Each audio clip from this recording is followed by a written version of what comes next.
बिस्मिल्लाहिर्रहमानिर्रहीम। अस्सलाम वालेकुम माय यूट्यूब की फैमिली, मेरी प्यारी प्यारी सिस्टर, मेरे भाई। अल्लाह पाक सब की खैर करे, सबको खुश आबाद रखे। जितने भी मुझे देखते हैं सभी देखने वालों की खैर। आप सबको आज मेरी तरफ से जुम्मा मुबारक।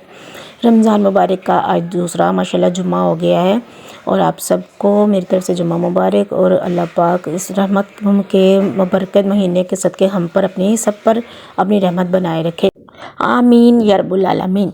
तो आज के व्लॉग में मैं आपसे शेयर करूंगी सुबह सहरी से लेकर सुबह 10 बजे तक की मेरी रूटीन। और इस रूटीन में मैंने चटनियाँ बनाई और इसके साथ मैंने क्या क्या अपनी रूटीन में किया आपके साथ मैं फुल डिटेल के साथ शेयर करूंगी। और चटनियाँ जो मैंने बनाई हैं 3 तरह की चटनियाँ हैं, तो मैं आपके साथ वो स्टार्ट करूंगी। तो लेट्स गो स्टार्ट इट। आज से हम यहाँ से अपना करते हैं व्लॉग स्टार्ट। तो मैंने किया था सुबह सहरी से।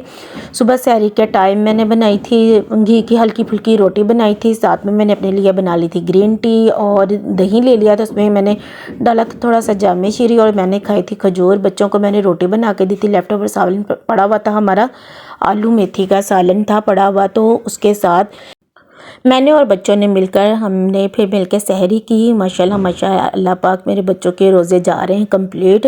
अल्लाह पाक उन्हें ऐसे तौफीक दे रखे और मेरे नाल मेरे भी बच्चे रोज़े रखते रहें। तो मैंने और बच्चों ने फिर मिलकर यहाँ पर रोज़ा रख लिया था। फिर उसके बाद नमाज़ पढ़ी, बच्चे लेट गए और फिर मैं भी नमाज़ पढ़ के आ गई इधर किचन में मैंने रखी हुई थी, एक तरफ ये इमली थी, इसका पल्प बना के रखा हुआ था, दूसरी तरफ ये खुबानी थी। खुबानी को भी मैंने ग्राइंड करके इसका भी पल्प बना लिया था। तो मैंने फिर अपना बर्नर को किया नीचे शिफ्ट और मैं नीचे आ गई, बैठ गई। मैंने कहा यहाँ पर थोड़ा सा मुझे ना ज़्यादा काम है, तो फिर खड़े होकर ना फिर वो कमर जो सा फिर मेरे साथ नहीं देती, क्योंकि मुझे एक मोरों का मसला था। मैंने उस चीज़ की पीछे काफ़ी ज़्यादा मेडिसिन खाई थी। अब मैं मेडिसिन तो नहीं खाती, लेकिन ये है कि फिर जब लंबा काम हो ना किचन में खड़ा होने वाला, तो फिर मैं इस तरह से ना अपना किचन का जो चूल्हा जो सा ना वो नीचे शिफ्ट कर लेती होती हूँ, फिर बैठ के यहाँ पे लग जाती हूँ। तो चलो जी, यहाँ पर ना ये मैंने इमली को पल्प को बीच में डाल दिया। इसके बीच में मैंने डाला था नमक, लाल मिर्च और बीच में मैंने ये डाल दिया थोड़ी सी ये वाइट विनेगर और बीच में मैंने टाटरी को मैंने ऐड किया है। अब ना इसको मैं अच्छी तरह से ना पका लूँगी, इसको ना मैं पकाती जाऊँगी। ये जो टाटरी और ये जो वाइट विनेगर मैंने डाला है ना, ये जो सा है ना इसकी जो चटनी है इसको बिल्कुल सेफ रखेगा। और इसको पका कर ना हमने गाढ़ा कर लेना। देखिए मैंने कितना गाढ़ा कर लिया है। तो ये ना मेरी खट्टी चटनी बन गई थी, जिसके बीच में मैंने स्पाइस भी मतलब मिर्ची थोड़ी सी ऐड कर दी थी ना, तो वो स्पाइसी वाली हो गई। तो ये मेरी चटनी हो गई रेडी। इसको अब मैं निकाल के रख दूँगी साइड पर। ये देखें ये चटनी हो गई मेरी तैयार। अब उसी पैन को मैं लूँगी, उसी पैन के बीच में ना मैंने इसे धोया नहीं, मैंने इसी के बीच में ऐड कर दिया। तो मैंने ना ये खुबानी लिया है। खुबानी को ना मैंने पहले भिगो के काफ़ी देर इसको रख लिया था। इसको भिगोने के बाद ना फिर बाद में मैंने ना इसको ग्राइंड कर लिया अच्छी तरह से, क्योंकि ये पहले मैंने धोई थी, धो के अच्छी तरह से इसे वॉश करनी, क्योंकि इसके बीच में मट्टी कंकर वगैरह आ जाते हैं। तो इसको मैंने ग्राइंड कर लिया। ग्राइंड करने के बाद फिर मैंने इसका पेस्ट बनाकर तो अब मैं ले आई हूँ। पिछली मरतबा मैंने चटनी बनाई थी तो मैंने इसे स्टिनर के साथ स्टीम किया था ना, लेकिन इस मरतबा नहीं किया। अब इसी के बीच में मैंने टाटरी ऐड की है और इसके बीच में ये थोड़ी सी मैंने इसके बीच में मिर्ची ऐड की है और थोड़ा सा बिल्कुल थोड़ा सा मैंने इसमें सॉल्ट ऐड किया है। अब और इसके बीच में अब ये विनेगर मैं ऐड कर रही हूँ और फिर इसके बीच में मैं ऐड करूँगी अपना गुड़ को। ये देखें ये गुड़ है, मैंने गुड़ को ना इसे क्रश कर लिया है, अब वो बीच में ऐड कर रही हूँ। ये मैंने बनानी है मीठी चटनी।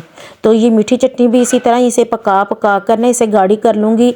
वही बात आ गई, विनेगर और टाटरी डालने का मकसद यही है कि इसकी उम्र बढ़ जाती है और ये चटनियाँ जो सी है ना 15 से 20 दिन महफूज करो, आराम से गुजर जाते हैं।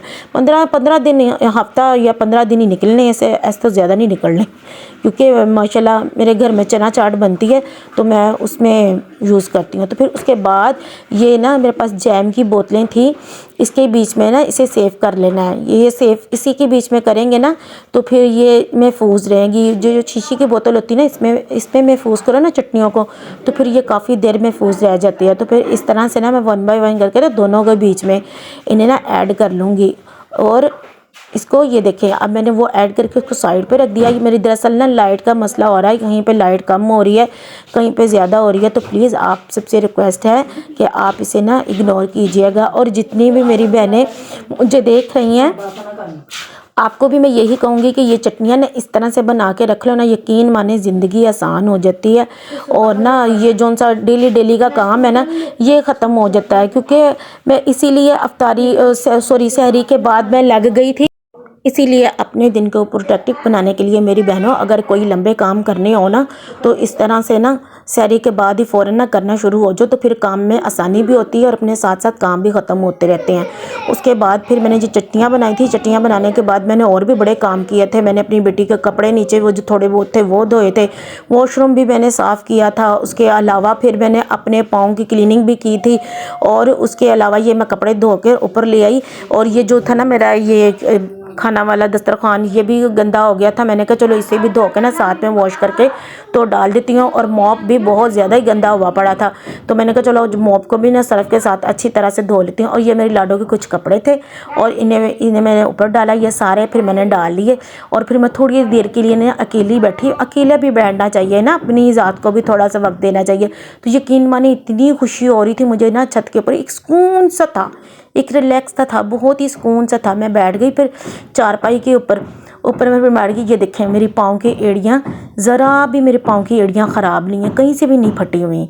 अगर आपको भी इस चीज़ मेरी ये किस तरह से मैं केयर करती हूँ, अगर आपको जानना है तो मुझे ज़रूर कमेंट कीजिएगा, फिर मैं आपको अपने पाँव की केयर बताऊँगी। तो फिर उसके बाद फिर मैं नीचे आ गई थी। बच्चों को आकर मैंने स्कूल भेज दिया, हस्बैंड जी को भी नाश्ता करवा के उन्हें भी स्कूल भेज दिया। उसके बाद फिर मैंने ये बनानी थी ग्रीन चटनी। मेरी ग्रीन चटनी भी ख़त्म हो गई थी, तो वो भी मैंने फिर इसमें लिया थोड़ा सा लहसुन, थोड़ा सा अदरक और हरी मिर्च, और बीच में थोड़ा सा मैंने डाला ज़ीरा, और ये है हरा धनिया और हरा पुदीना। ये दोनों को ना मैंने इसके बीच में ऐड करके ना, तो पानी इसके बीच में ऐड मैंने कर दिया। अब इसको ना इसका जोन सा ना इसके बीच में थोड़ा सा मैंने विनेगर इसके बीच में भी ऐड किया। क्यों? वो इसलिए कि इसकी जो हरा रंग है ना इसका, अक्सर हम चटनी बनाते हैं ना तो वो ग्रीन से ब्लैक होना शुरू हो जाती है। ये जो विनेगर है ना इसको ग्रीन ही रखेगा, इसको ब्लैक नहीं होने देगा। तो इसका डालने का ये फ़ायदा है। तो ये सारी रेसिपी दोबारा से शेयर करने का मकसद ये है कि मेरे साथ मेरी माशाल्लाह न्यू फैमिली मेरे साथ फिर से ज्वाइन किया है, जिन्होंने मुझे मेरे नए सब्सक्राइबर मेरी यूट्यूब के फैमिली, ये उनके लिए चटनियाँ बनाई हैं। और जो मेरी बहनें मुझे रेगुलर देखती हैं, इस तरीके से मैंने अपनी सिस्टर को नहीं बताया था, तो मैंने कहा मैं इस तरीके से भी बनाती हूँ, तो चलो आज इस तरीके से भी मैं आपके साथ सबके साथ शेयर करूँ। तो लो जी, मेरी ये चटनियाँ हो गई तीनों की तीनों फाइनल, और ज़िंदगी भी हो गई आसान। तो अब आप मुझे दीजिए इजाज़त, मिलते हैं आप सबसे मैं नेक्स्ट वीडियो में। मुझे आप सब लोग अपनी दुआओं में याद रखिएगा, और मेरी अम्मी जान के लिए भी ढेर सारी दुआएं कीजिएगा। और यकीन माने मेरी अम्मी जान भी आप सब के लिए बहुत बहुत दुआएं करती हैं। मैं बताती हूँ ना अपनी सारी फैमिली के बारे में, तो अम्मी सब की दुआएं देती हैं कि अल्लाह पाक मेरी बेटियों को, मेरे बेटों को सलामत रखे और सेहत तंदुरुस्ती वाली ज़िंदगी दे, और इनके वालिदैन को भी सेहत तंदुरुस्ती वाली ज़िंदगी दे। तो मिलते हैं नेक्स्ट वीडियो में। अल्लाह हाफिज़।